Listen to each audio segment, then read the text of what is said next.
What's up, everybody? I'm Nick Cannon, and welcome to Culture Shock, where we ignite and unite all cultures and good people among us who believe in the sum is truly greater than the parts. In celebration of Culture Week, we asked each and every one of you to help us pursue our attainable goal as we work together to change culture. So you guys ready to do this? Hey! All right, I'm excited because joining us for our one-of-a-kind program are some very special people that are helping change the culture. Give it up for Logan Browning of Dear White People. From Champions, JJ Toda.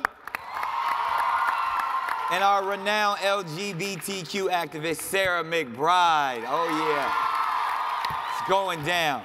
So great to have you guys here. Welcome. You guys excited? Yes. Just as excited as I am? Definitely. Absolutely. All right, we're gonna have some good discourse and conversation right now, so feel free. It's real chill, laid back. Get comfortable. Get comfortable. The couches is all bouncy. Real nice. There it is. All right, so we're really excited about the conversation, and we got so many people here. Where you guys from?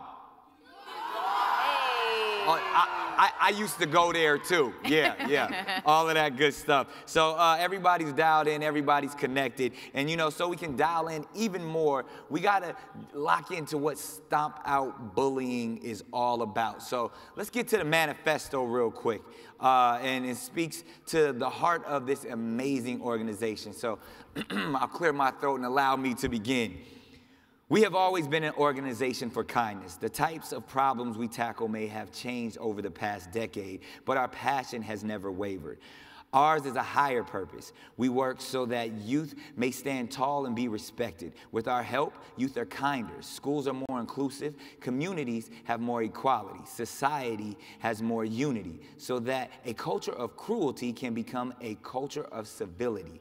So we devote ourselves to breaking down barriers. We give the voice to the voiceless. We give belonging to the ones who feel left out. We welcome diversity and inclusivity. We work shoulder to shoulder in unity. We empower the fearful to be fearless in this pursuit, and together we will find the answers to change culture for good. Amen. There it is. Powerful manifesto right there. So, all right, we're going to kick things off with some real culture shock. I mean, all of you here on the couch have had your own personal stories and challenges that, you know, you have faced as individuals because we all have, you know, different cultural backgrounds. So if you don't mind, we want to get to know you guys and hear a little bit of your testimony, some surprising experiences. And we want you to keep it totally real. So let's hear what you got. Who wants to go first? I guess I'll go first. Everybody was like, You got the eyes. There The eyes we go. went straight I to know. you. You got a good one. We know it. Go for it, sis. So about 6 years ago, I came out as transgender while I was serving as student body president at American University. And I received nothing but love and support from the campus community, as nervous as I was. But because of that, I decided that I wanted to make sure that I'd be able to go into advocacy to help make a little bit more space for other people to have the same kind of reception and support that I was granted. So I've been an activist for about 6 years, and about 2 years ago, the state of North Carolina passed a bill that banned most transgender people from using restrooms consistent with their gender identity. So sort of sharing an experience of bullying that I had, I was in a restroom in a government building that I was technically barred from being in. The lighting was fantastic, and I decided to take a selfie. And I posted the selfie of me in this bathroom that I was banned from being in online, and it went viral. And the first couple comments, the first several comments were very supportive, and then the hate started to come in, the cyberbullying started to come in. You know, I was 25 at the time. I never thought that comments, words on a screen could have such an impact on me. Right. But as people started to tell me things that I should do to myself, as people started to threaten my physical safety, it really got to me. And I wondered whether I could continue to do this work publicly, whether the cyberbullying would be too much. But I thought about all of those young students who day in and day out have to face something similar, if not worse. And for me, it was a moment that I'll never forget about, that cyberbullying, that experience, because for that day or two that the selfie was going viral, it was one of the hardest days of my life. Wow. But that's the experience for far too many people across this country every single day. And it reminded me, as other experiences have, that when we're talking about bullying, when we're talking about kindness and fairness, every single day matters. Absolutely. We all have to feel what Dr. King called the fierce urgency of now in this conversation. There it is. Well, thank you for sharing. Thank you so much. Logan, we all would love to hear your story.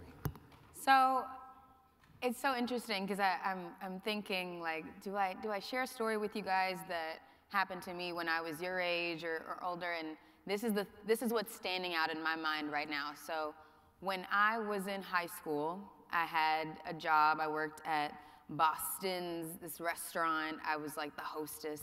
And I was driving home. It was late at night. My brother was like busboy. We were both driving home. And I was driving my mom's car. And you know, you have to turn the headlights on in her car. And so as soon as I pulled out of the well-lit restaurant, I didn't realize that my headlights weren't on. Just my luck, immediately a cop was driving by and pulls me over. So it's like 11 o'clock at night. He pulls me and my brother over and immediately calls for backup. And I, sat there. This was my first time ever getting pulled over. So I'm like, okay, I know I'm supposed to get my license. I know I'm supposed to get my registration. And so I'm making all this movement. So of course, what happens is this cop comes with his gun drawn and a flashlight because he sees, these young black kids in the car, like rummaging around and stuff. And he comes and he harasses me, and another cop comes and harasses my brother, and like it's just so high intensity. I tell my brother to call my dad. Luckily, the situation was diffused, but just to think, like, I always ask myself when this instance and a lot of other instances happen, is it because of how I look, or is it was I just happen to be in this particular situation? And I think being a person in this world who has to constantly ask themselves, is this happening to me because of how I look, is a really stressful thing. And so that's the story I wanted to share with you guys. Bullying can come in every form or fashion, so we thank you for sharing that as well. All right. JJ. Yeah, so my story dates back all the way in kindergarten, so like about a month ago now. And I've always dressed the way I wanted to dress, as you can see. You have great style, Well, thank you, so do you. Listen, some people are just not down for style that isn't the norm, and I would always like to wear crazy colors. And I remember in kindergarten that we had this tea party with our parents, and I wanted to wear this sequin salmon colored shirt. I had seen it, I think Kim Kardashian had worn something similar, so I was very into it. And I spent weeks getting that shirt ready, picking out the perfect shirt from Justice. Do y'all know where that's from? I love the hand movement. Yes, thank you. I was Grab the shirt. I was pulling relatability. Exactly. And so I picked out the shirt. I was super excited, and I wore these Jelly Belly shoes. Looking back, very tacky, but at the time I was so happy that I. Jelly Bellies was hot though. Well, I mean now, but then it was in. And I got to the little tea party and everyone was just staring at me and immediately calling my names just because I was wearing this shirt that wasn't the same color as all the other boys were wearing. And it was very odd for me at the time because I was so confused that kids could get so mad over the color of a person's shirt just because that's how I wanted to express myself. And for weeks after that, I never wore a shirt like that for a very long time. And I only felt comfortable wearing that shirt in my mom's bedroom upstairs. And it just sounds so weird that I would be afraid of a garment of clothing of getting bullied. And thankfully, we'll talk about this a little later, how I overcame that. But that specific experience has left a profound effect on me. And still to this day, I look back on it. Wow, thank you for sharing. Thank you for that. Myself personally, and It really is. All my life, I've wanted to be different. I thought being like someone else was boring. You know, I thought being normal was just not fun. Like, I was always that kid that wanted to, whether it was my look, whether even to this day where I'm wearing my crowns and my head wraps, or like, you've seen me wear the horrible outfits all throughout my career. It's just like, I like standing out. And to me, when it comes to like fashion, the purpose of fashion is to make a statement. The purpose of being an individual is to embrace the differences around you. That's what makes this world so wonderful, is that no one is like anyone. Like, if you hold your hand up, everybody says we all have fingerprints, and every fingerprint on every individual is different. That's what makes you who you are, and that's the beauty of it. And when we hear these stories, there's some commonalities in it that, if you notice, that people were pinpointed because they weren't like someone else. And for some reason, that's looked down upon opposed to uplifted. And so I would love to have the conversation about, you know, when we look at the commonalities in each story, and they're all so significant, from when you're a child to when you're an adult and doing positive things in a work environment, to where you're put in an uncomfortable situation and you fear for your safety in all of these situations. What do you think some of those commonalities are in your stories?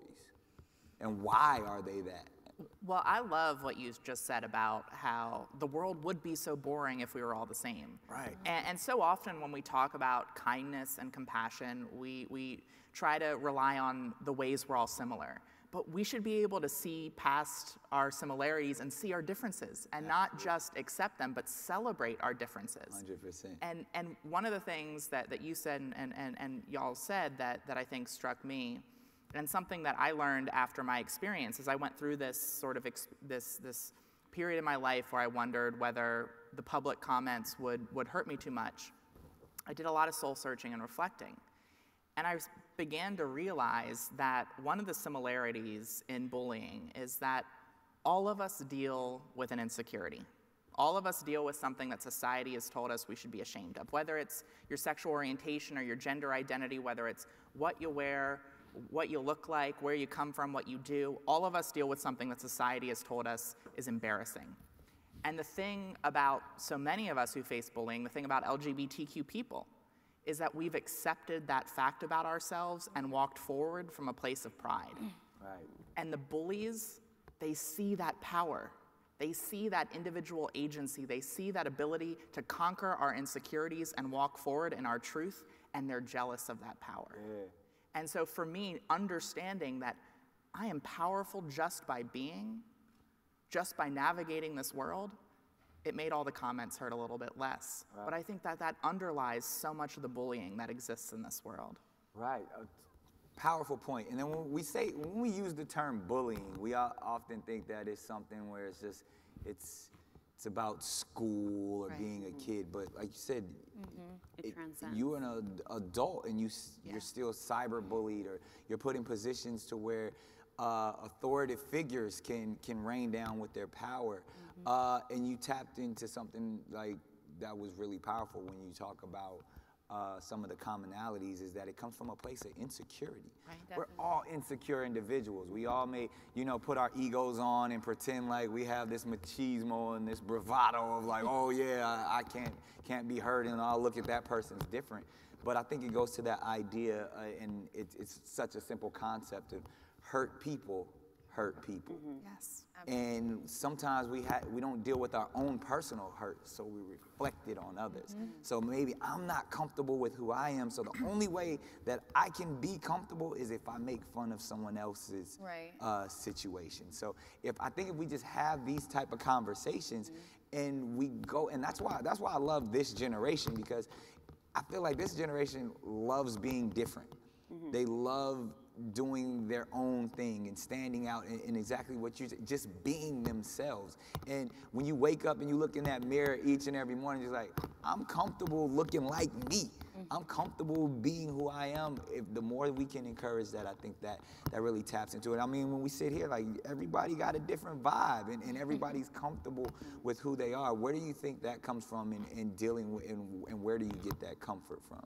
I think a lot of it, I mean, unfortunately and fortunately, does come from our media, you know, which we're in an age right now where we see so many wonderful representations of people on our screens and on our radios, so you're feeling empowered when you get up in the morning and you get dressed. I mean, you know, we have so many artists right now who are being their authentic selves, and it's just, it's refreshing, I think, for me at least. Yeah, also just like, I mean, all of us, I'm sure you as well, have felt like, you know, persecuted or bullied or discriminated against, and you feel like, you know, you're not really worth anything when everyone's like constantly judging you. So at a certain point, and yeah, there are celebrities who are doing this too, but even I know people who like have absolutely no, you know, level of fame. You just, at a certain point, you just kind of have to own yourself. Like, if no one's gonna do it, like, you have to do it for yourself first, and make this not about them, but about you, and, you know, what you love about yourself. And I feel like that's how we've had this confidence, is because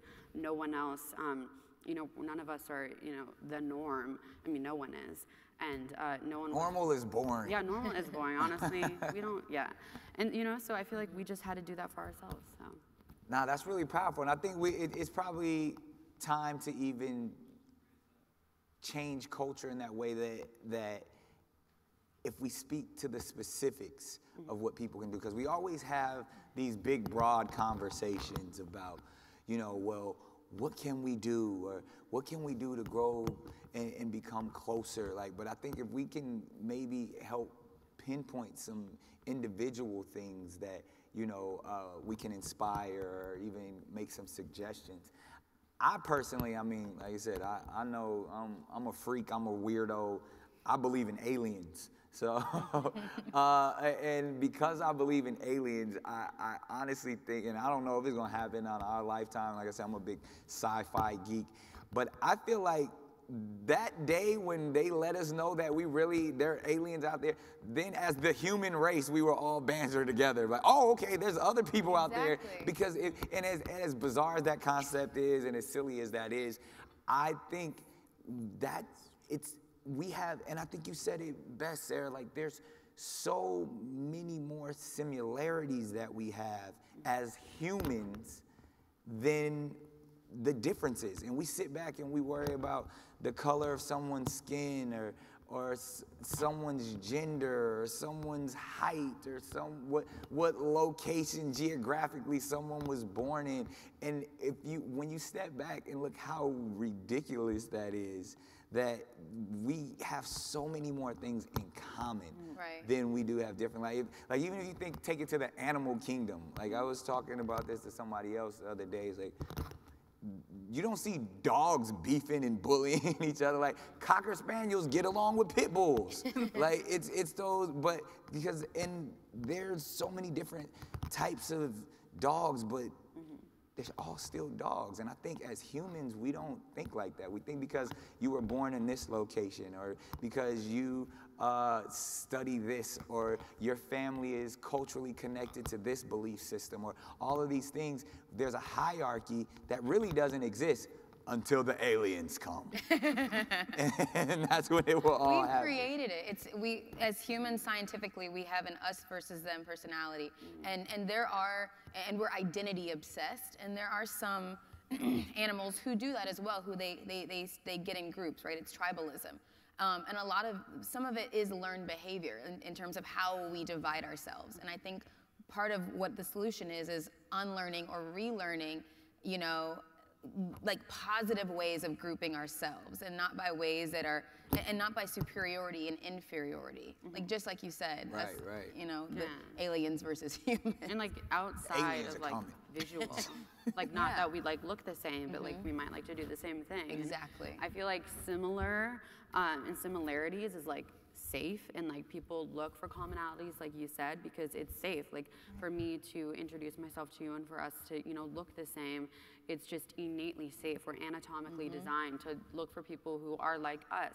But the thing is, safe isn't, you know, community. Safe isn't what we really are similar. Similar is differences that are coming together and finding commonalities within our differences, not just within, you know, us looking the same. It's so much deeper than that. And we can celebrate those differences. Sure. And I think one of the things you just said about sort of the process of unlearning, I think for me it highlights something that's really important that I always try to remember, which is I think a lot of times in society, and sometimes we hear it from adults, which is that you know, we shouldn't have to try to be nice to each other. We shouldn't have to exert energy. And if you're asking me to exert energy to be kind to you or to include you, you're asking for sort of special rights. And I think we need to move past that conversation and understand that kindness is difficult sometimes. Kindness does take work. Sometimes it does mean unlearning something or changing your behavior. And just because we're asking you to include us and maybe even accommodate us, that's not asking too much. That's just asking to be treated with the dignity and worth that all of us have as individual people. Yeah, and taking the extra step to learn more about that person just outside of their pigment or, you know, sexual orientation or identity. Or the color of the shirt they wear. Exactly. Listen, y'all can wear pink salmon shirts after today. If you're afraid, now you can do it. And speaking of taking the next steps and going back to what I was saying, some specifics, what can some of these students, teachers, faculty in school, members of the community, specifically, what are some things, in your opinion, that we can do to rally together to help change culture? I think people can stand up, and it's so easy to say, like, don't be a bystander, but when we like talk about the bystander effect, it seems so minimal, but it honestly makes all the difference. I go to high school, I'm still in high school, graduate in 2 weeks, thank God. Hey, turn up. Bless the Lord, thank you so much. And it's so easy to just like not say something when you see someone being bullied or discriminated against, or even just someone going through a hard time, but it's so important, like immensely important to, if you see someone who like needs help, just to be like, hey, are you okay? Be an if you ally. need someone to talk to, like, yeah, be an ally. Like, I'm here. And you don't have to make it weird. You don't have to make it like a CW show and be like, I'm here for you. Like, you know, like you That's also fine. I felt very It relieved. is, thank you. And now you're saved. So, Thank you. no, but you can just be like, hey, like, just letting you know, like, I'm always down to talk if you ever have something, you know, Yeah, and just creating something as simple as conversation. that, yeah, Absolutely. can save someone from struggling within their own issues. If you notice, a lot of scenarios where, you know, even someone, I consider myself an introvert and someone who, you know, doesn't always project how you feel until it builds up. But a great conversation can calm a lot of that down. And so when you see someone who maybe to themselves, you don't have to harass them or anything, but sometimes, like you said, a simple, hey, are you okay? Is everything all right? Can actually help you get to know someone, break the ice, but also, you know, build someone's spirit. So that's some powerful words of advice. And I think in the theme of speaking out, sometimes there doesn't even need to be a person in the room who's clearly hurting for you to speak out and say something needs to happen or needs to change, right? Like, if I'm in a room filled with people who look like me and are exactly like me, if they're making jokes at the expense of another person, either who that person is or their identity, you know, it's important for me to say, hey, that's not cool. Even if that person's not in there, even if it's just me and a bunch of friends, even if it makes me seem like a little bit of a downer, we need people not just to be allies, but accomplices. And that means putting something on the line, and that might mean putting on the line feeling comfortable and not feeling a little bit awkward. And having those difficult conversations is so important. I like that. I like, you said a couple of things, and I would actually want to even play devil's advocate just a little bit, but highlight the words that comfortable and having those difficult conversations. And me personally, I utilize humor. And so, I always say there's a difference between making fun of and having fun with, and that's all about inclusivity. When you're pointing fingers and you're using a negative energy to highlight someone's different, and you're building yourself up, you're bullying and laughing at someone, is some of the most painful things one can experience, because no one likes to be called out, no one likes to be made fun of. but everyone likes to have fun. And I think, you know, that's what we have to understand, that humor heals, but humor used as a weapon can actually hurt. And someone who has dealt with that all my life, I've made a career out of self-deprecating comedy. I understand the power in it. And it makes everyone comfortable when everyone doesn't take themselves so seriously. And that's why I created a little show called Wildin' Out. Yeah. But it's, if you notice, because people are sometimes scared to come on the show because, like, man, you guys are so mean sometimes, and I don't know if I can take it. But if you notice, everyone, it's from every walk of life, from different gender identifications to different orientations, different origins, different races, whatever you want to determine. We have everyone on that show, and we make jokes about everybody. But when you see it, because it's an environment where everyone's laughing and no one's taking themselves so seriously. So there's nothing off the table, and that actually allows people to have conversations. And it's funny, I've had a lot of young people come up to me and say, man, I didn't know how to deal with bullying until I saw until I saw you and people making fun of you and Mariah and people making fun of your music and your movies. And it's like, I do it with a smile because, you know what? I understand that it's all about good spirits and good energy. And when you can have good energy and you can have fun with the situation, that actually makes people more comfortable. So I would encourage people to use humor and understand that there's a line, and instead of bullying and making fun of somebody, it's making fun of the way someone looks, have fun with it. And have fun with how you look. Have fun, like I'm usually the person I walk in, yeah, I'm skinny, I know it. I used to be able to hula hoop through a Cheerio. I don't care. You know, it's those type of things to where, if you even see myself and Kevin Hart, we make fun of each other daily. That is my best friend of me, and he's this tall. But he has so much confidence. He has so much, like, he walks in the room like he's 6'7", like he's LeBron James. And to see somebody of such a small stature all of his life command a room the way that he does, that he's one of the biggest superstars in the world right now, and is comfortable with being himself, that's just a fine example of someone who's taken what God has given him and made it work for him. And I utilize him as an example, and so many others, that I'm in awe. I'm inspired by people who take their differences and use them as stepping stools. It's use them to stand on the shoulders of all the other different people. And that's what I do. I mean, I would truly encourage so many people out there to have fun with your differences, to utilize the things that look like a crutch or that look like a flaw, and embrace them as your character. Embrace them as your own secret and special superpower. And that's what we're doing today. And we have this special video that we put together for the movement that we are calling #SeeMe. And we like to share that video with everyone right now. So if we can take a look and see how we are actually changing the culture with #SeeMe.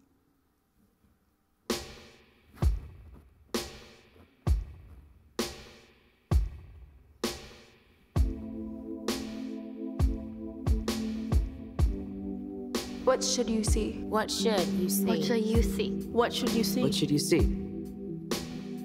My body is who I am, and I am beautiful. I'm a strong black woman and future CEO. I'm Jewish, I'm Hispanic, and someday I'm gonna solve climate change. I'm more than what you see. I'm more than what you see. I am not. My disability. This is who I am. I'm Muslim, I'm a student, and I'm a peacemaker. I'm a force for change. I'm a proud transgender Latina, and I am more than what you see. See me. See me. See me. Let's tear down the barriers that divide us and see people for who they really are. Change starts with you. Visit stompoutbullying.org. There it is. #SeeMe. That's right. We encourage every teacher, every student, every individual in the community to post your hashtag See Me videos and tell us who you are. Matter of fact, why are we wasting time? We might as well get to it right now. You guys can post your own hashtag See Me video on stompoutbullying.org. You know what, Logan? You can be the first to do it. Right there. We want to hear your hashtag See Me. Wow, all right. The pressure's on. Pressure is on. Get your hand ready. Nails are done. Too bad, no, nails are done. All right. So See Me, what you should see is a loving daughter. You should see a budding activist and actually a budding director when you see me. See that? Awesome. Budding. All right. JJ. Okay, here I go. See me. I'm Lebanese. And I love acting, I love comedy, and I love fashion. And if I show up wearing a pink sequin shirt, deal with it. Sarah. See me. My name's Sarah. I'm a proud transgender Delawarean. I'm a person who loves and laughs, hopes and dreams, fears and cries just like everyone else. See me, I am a whole person. Wonderful. And everybody here, you're gonna make your hashtag See Me videos and post it, right? There it is. Make sure your knuckles are clean when you do it. You know what? This program has been awesome. Thank you guys so much. You have fun? Everybody have a good time? Yeah.